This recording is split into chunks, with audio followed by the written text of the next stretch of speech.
you know, not the ideology, but again, we're looking at it from a cultural perspective and the arts.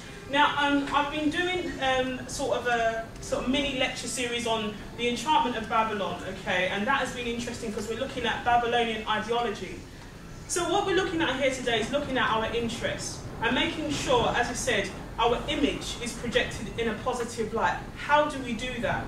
One of the principles I want to draw your minds to, again, is that King David, because of course, it's about the principle.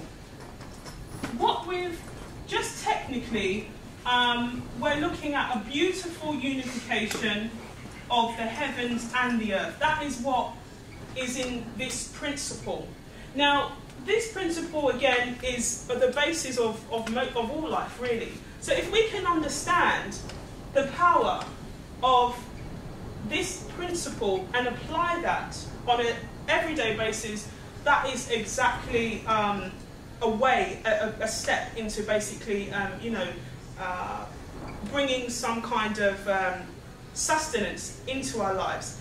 Now, it's not about saying, oh, Christ or Jesus Christ in that sense, but when we look at the word and we look at what the word is built upon, and then we look cross-culturally, again, of those things that are inspiring and inspire growth, you'll find a lot of them have a lot of things in common.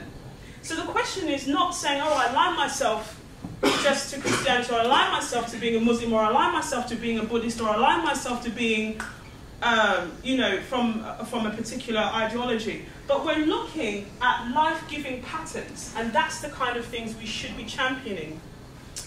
Now, if you look at this shape, of course, I want you to be interactive now. What shapes do you recognise in this principle? Don't shout at me all at once. A triangle.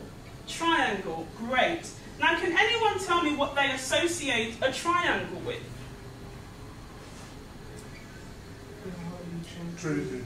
Trinity, yes. So divinity. So it's no reason, maybe, there's a couple of clues there that being King David, one of the greatest kings, you know, well, in terms of, you know, the narrative, the Christian narrative, that is associated with divinity. So it's something that should be respected, and it's something, you know, that we ought to hold dear